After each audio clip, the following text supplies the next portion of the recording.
Living, faith-led healing. I hope you guys are all doing well. I can see some of you out there, so that's good. Okay. Whew. We are on a wild ride, guys. A really, really wild ride. Um, I bet you guys are anxious to hear what's going on. Our intention has been to share this journey and document this journey. And there has just been no way possible. We went under contract on the 23rd here in Idaho and immediately went under contract in Alaska. And it has been 60 fast and furious days of joyful madness. It has been amazing, absolutely amazing. But this is like exhausted right here. Exhausted, tired. But we're down to the last leg of all of this. We will be barging our things on the 2nd, getting our things to the barge on the 2nd, and they will barge on the 15th to Alaska. Good morning, Miss Laura. I think I saw Robin on here too. And let me just share a couple things with you real quick. I hope you guys all had a very joyous Christmas. I just want to remind you of something that I feel is really important, especially those of you on a healing journey of any kind. Luke 2:7 says, "She brought forth her firstborn son and laid him in a manger." Christmas Day, be in awe of the fact that the King of Heaven chose a manger, not a throne. Christmas teaches us that God meets us in humble places. You don't need to have everything together for Jesus to enter your life. He comes right where you are. That's happened to me many a time in my life, and I know that there are probably some of you out there that needed to hear that today, and I wanted you to hear that today because that is our hope. And what the story that I need to share with you today is an extreme testament of how he works, how he worked in my life and my family's life, but how he is doing the same in yours. I also want to read to you, this is 2 Timothy 4:22. May the Lord be with your spirit, and may his grace be with all of you. I have felt very absent in my business through this process, though God has been very present, and extremely so in the story I'm going to share with you next. So we traveled to Alaska. Now, for those of you that don't know this little tidbit of information, it has been a life dream to be in Alaska for the mountain man, and it has been a dream for me to be in Alaska probably since I met him. Not because of him, but he introduced me to a grander wilderness than I was ever accustomed to. Growing up in Pennsylvania, I was only in the mountains there, and then we came west on a trip in Wyoming, and that's all I needed to see was that vastness and that I guess deeper tranquility is the word I'm going to use. And I've been called into that ever since. I grew up in the woods, so seeing this deeper beauty really struck me. So anyway, we go to Alaska. We've never been there before, neither one of us. Flying in there was a full moon. You could see the full moon above the clouds. You could start to see the mountains because it was just getting dark. It was majestic. And we landed. We had a schedule set up for ourselves so that we could get things accomplished, and went and got things that we could eat, and then visited with the folks that we would have purchased their property last year, but that didn't work out. There's a reason for all of those things. When things don't work out, you have to understand. Oh, good morning, Mr. Terry. So good to see you. Well, to see your name on there, I'm grateful that you are present. So when things don't go your way, please understand there is purpose in all of it. To such a degree, I'll just continue. You'll understand in a minute. So we visited with these folks that have become friends, and was there for a couple hours. And we purchased a snow machine trailer and snow machine from them. Used the snow machine trailer because we had to go get another snow machine. The intention is for each of us to have our own machines. Of course, we are buying used and, new to us machines, but ones that have been very well cared for and Papa has blessed us with. So next morning, take the trailer, we go, we pick up, meet the guy who actually brought the snow machine to us, load it on the trailer and start heading north. We have a 3.5-hour drive, and it is just incredibly windy. Like, so windy that you can't get out of the truck without extreme effort. It was that windy. The ride up was just amazing.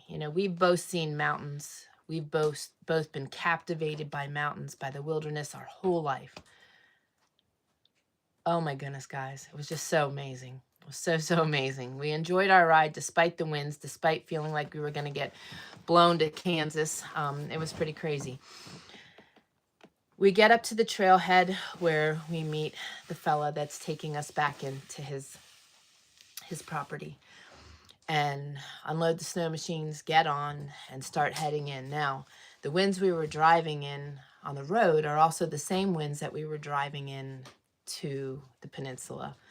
It was crazy windy enough that it blew a roof completely off a Walmart a couple towns over, and also a tree into a restaurant and just obliterated it. So it was windy, and it didn't deter us, not even a little. As a matter of fact, I was like super excited that we were having the opportunity to go into this place in the absolute worst conditions possible, because when he met us, he goes, I hate to even bring you in here in these conditions. He said, it's absolutely the worst conditions possible.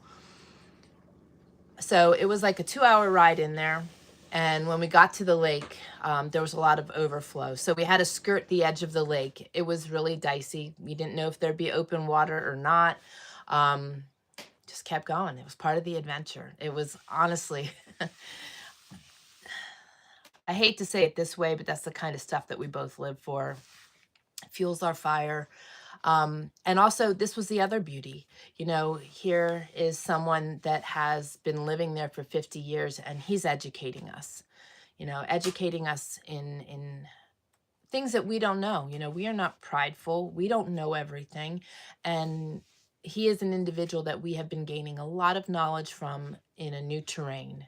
And, we've been off grid for 16 years, but this is a completely different area. And we really have greatly appreciated his wisdom and knowledge and his willingness to share it with us.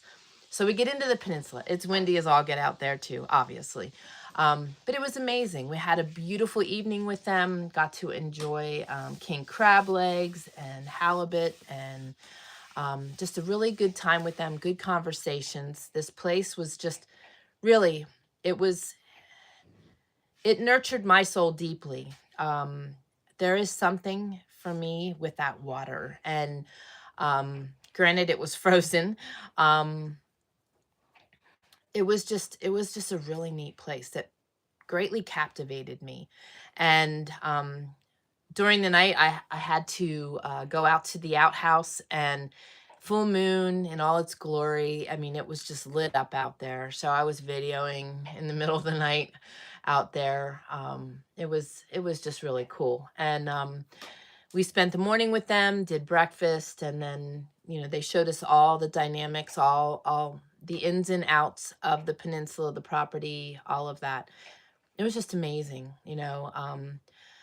So we geared up and got ready to head out. We were skirting the lake again, and it wasn't as bad as it had been on the way in. It was still, the wind started picking up again, but it was fine. But we're skirting the lake, and we hit a point where he stops and he says, we're going to go straight across the lake here. I don't know if there's open water or not. Good luck. And off he goes. It was it was so funny. We both just laughed and off we go. You know, that's the adventure that we're looking for. It fueled our fire. That whole experience just fueled our fire in such an amazing way. This place, it's the heart-shaped peninsula. If you guys know me at all, I see hearts everywhere. That was the very first picture I saw of this property. I was like, oh my goodness, Papa, you know how to reach me. The mountain man is dreaming of this his whole life and ends up off the Glen Highway. It was just really something. And I'll share this. It was the closest town was Glen Allen. Mountain Boy's favorite color is green, guest cabin's green. You know, it was just God was nurturing each of us in unique ways, special to each of us. And, you know, we ask Papa to make it crumble if it wasn't for us. And he didn't. He kept those doors open. You know, we test everything. We make sure that God is leading and that we're not flying freely on our own out of his will. Like being in his will is very important to us.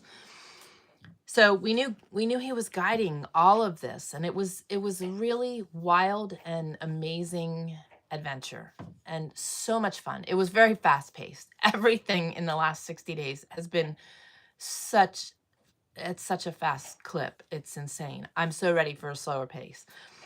And so is everybody. So we get out to the trailhead again, load up.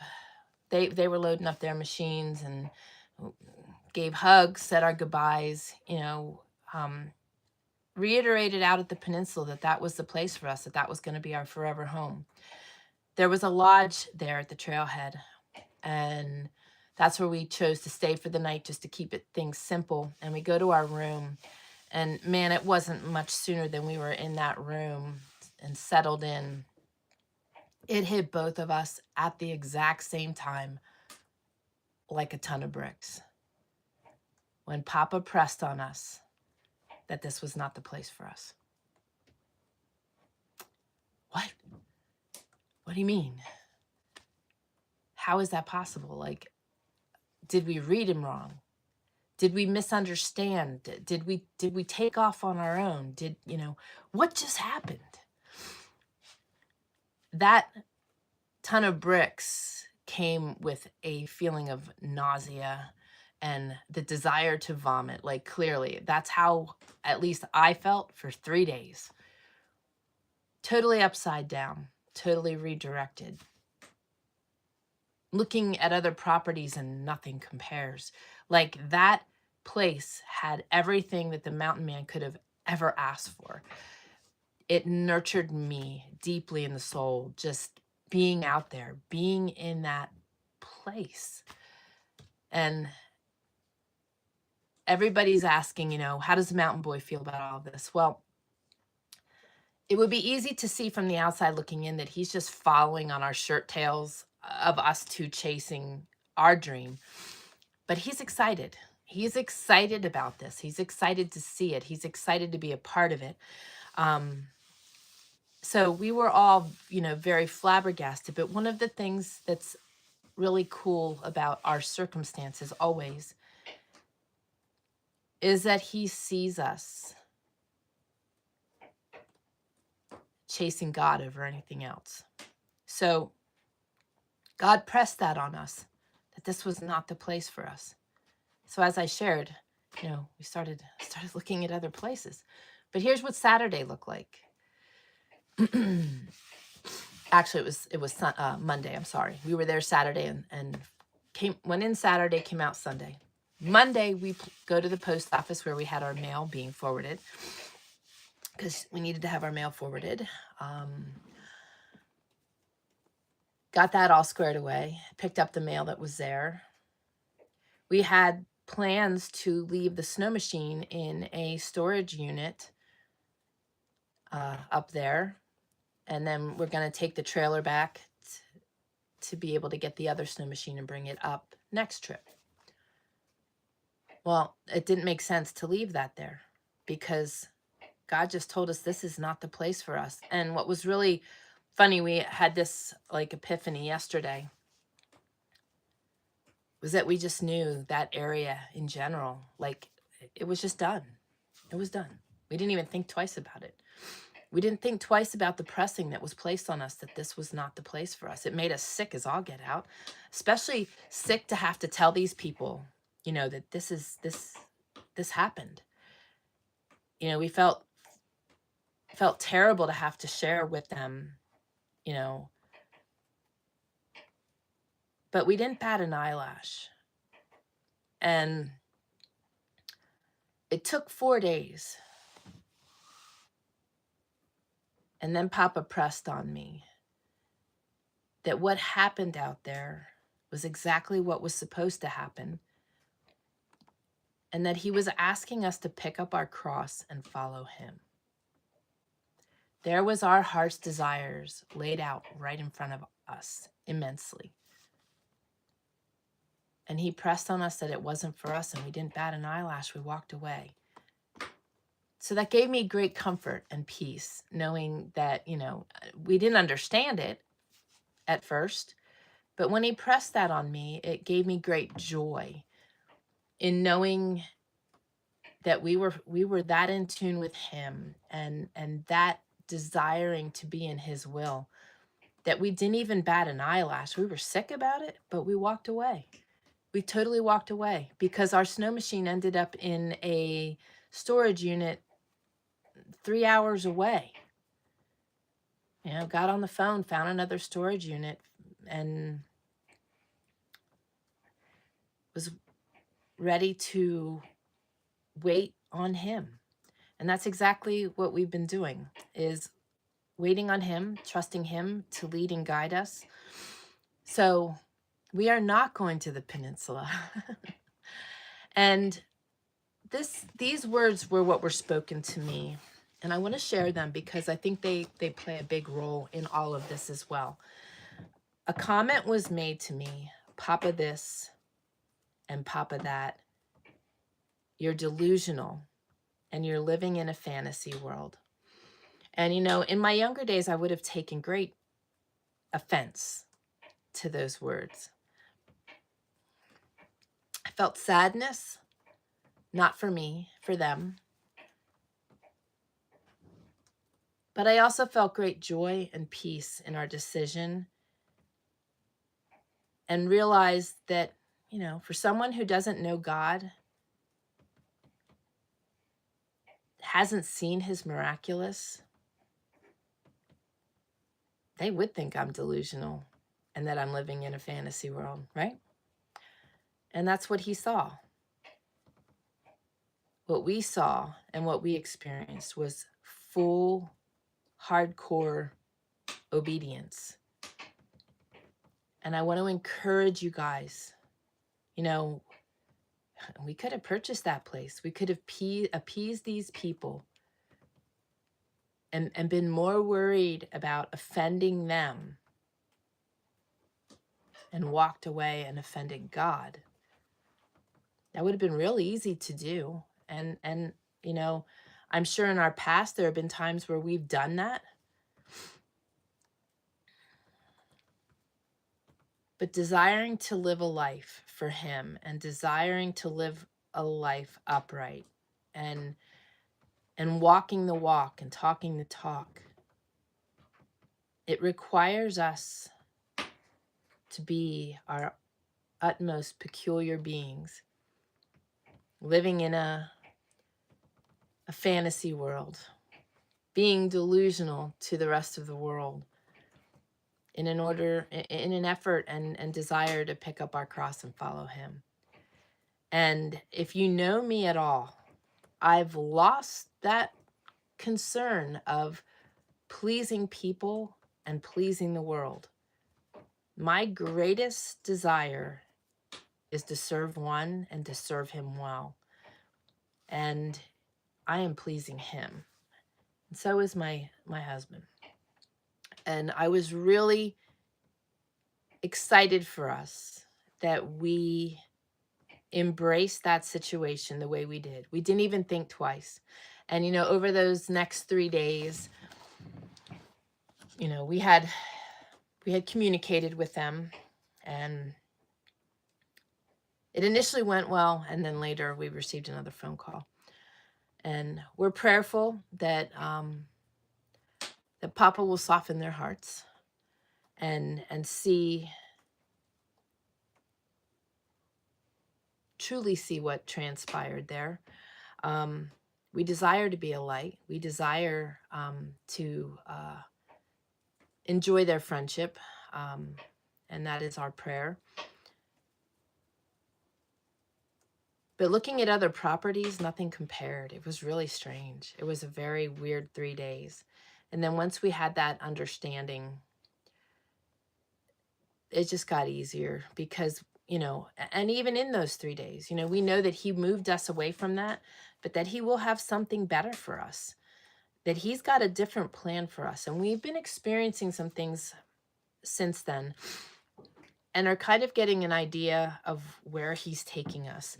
Not so much necessarily in a property, but what he has maybe ahead for us. And my friend David spoke into us the other day, and his words, I need to stretch.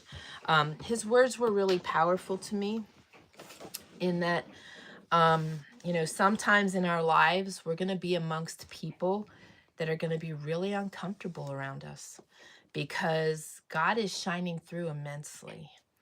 And it's going to make them uncomfortable because of our faith. And we have to be okay with that. And the other thing that he spoke into our situation was that,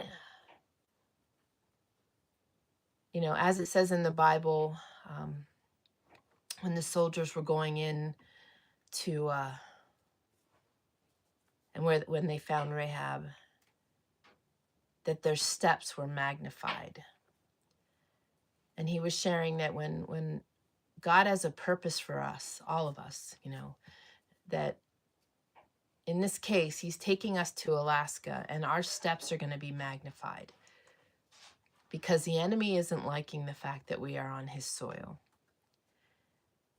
And those are almost prophetic words in some ways, with the things that we've seen since. On some of the things that God is giving us glimpses of as to what he might have for us in Alaska. So we are heading to an Airbnb. We are flying in on the 4th, and we are staying in an Airbnb for a month. And we have feet on the ground. We are going to hibernate and sleep for probably at least 3 days, maybe more. And we're going to start exploring, start seeing the area, start seeing things, start looking at some parcels now that our feet are on the ground and we are there. And we'll be waiting for our things to be barged in, so it's more or less a month till those things arrive. And we're just going to take that time to basically be on a Trayer vacation, which isn't something we do very often. I think we've only done that once in our 16 years. So our off-grid journey is now continuing, and will remain off-grid in Alaska. And I hope that this message is encouraging to you. And I hope that when these things happen in your life, that you can celebrate the same way we did. Yes, it was like really mind-boggling at first as to how, did we misread? Did we misunderstand? What in the world just happened? Because God never, I hate to use these words, but we never had such fruits dangled in front of us before and then removed. Yet our hearts were full knowing that we picked up our cross and followed him. And I want you guys to understand the value in that for yourselves. He calls us to things. He calls us away from things. He's growing your faith. And he will always have something bigger and better for you than you could have ever imagined. Even if the place that we land isn't as extravagant and doesn't have all the things, the purpose for us being on that land is going to be so much greater than those material things, than that location. Like he has purpose in it, and his plan and his purpose is always better than what we can drum up in our own minds.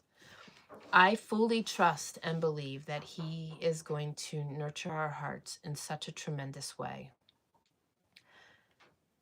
And I want to encourage you guys to pick up your cross every day, because every day we are challenged to do things that are out of our comfort zone, that are different.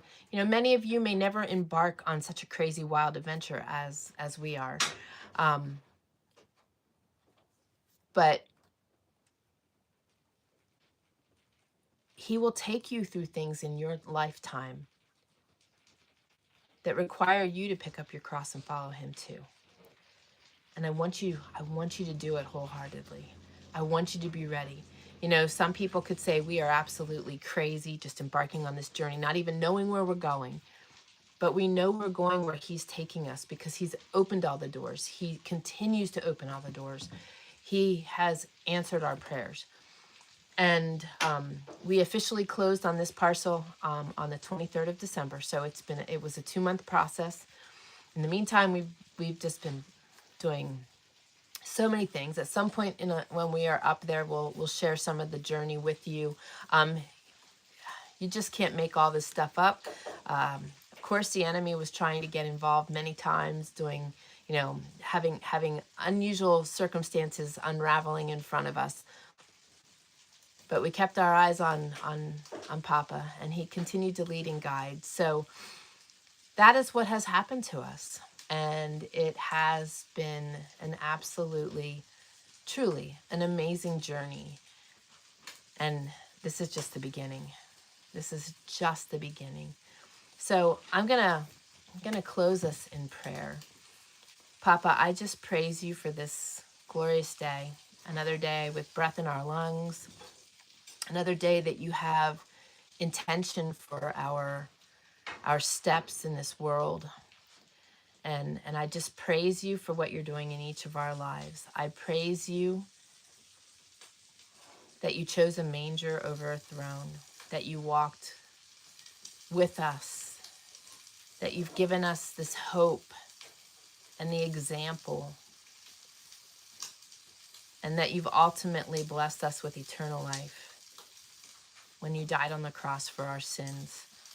And Papa, I just praise you because what you've done for us on this earth and on that cross is not just for me, it's for everybody.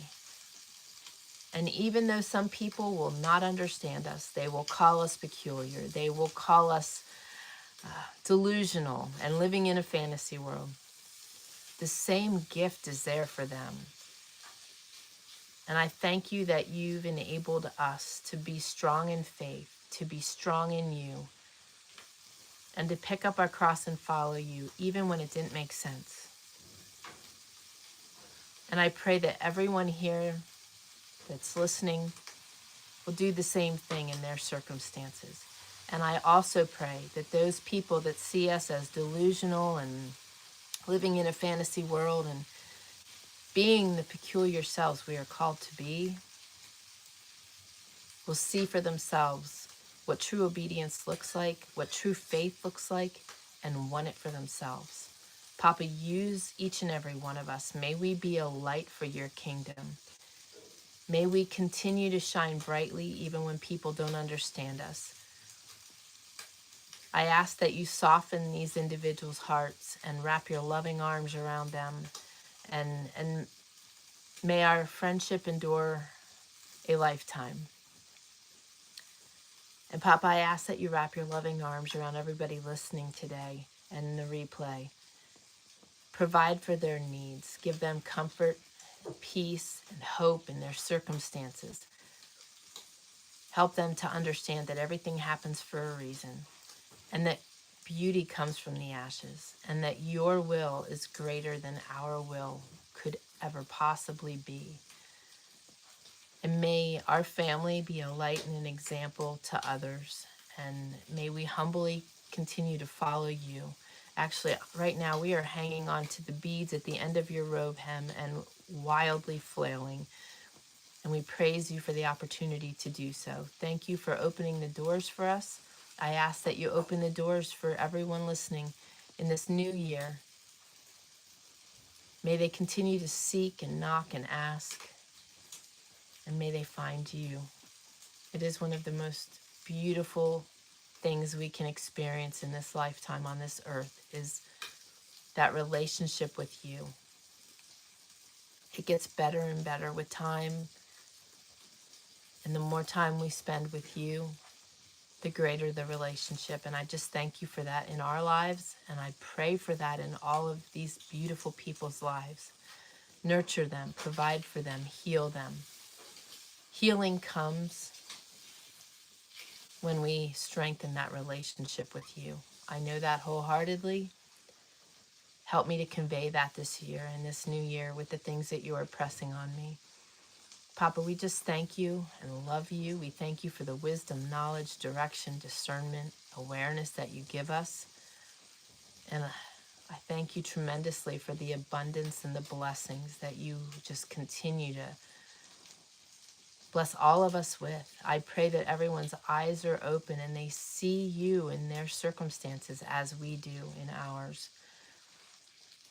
And I pray that each and every one desires to sit with you every day and spend time with you and learn the value in that. And Papa, thank you for what you have for all of us. Thank you for 2025 and what you've done in it.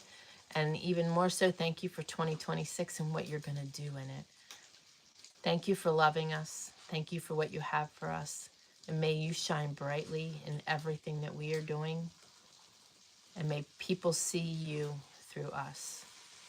We love you and we thank you. And we ask all of this in your holy and precious name of Jesus. Amen. I feel very absent with you guys in this season, in these last 2 months. But I also know that where he's taking us, I know that he is going to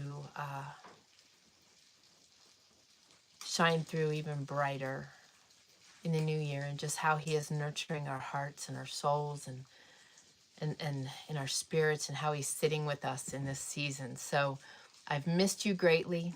I will not be live next week, and I may not be live the following week. I'm going to try. I need to take care of myself and my health first, and I might still be sleeping that day. But be ready. I will be joining again that following week, and we will be sharing this journey with you. So trust where God's taking you. Can't express that enough. I love you all. Have a blessed New Year's, and may 2026 be a year of profound blessings for all of you. I love you all. God bless.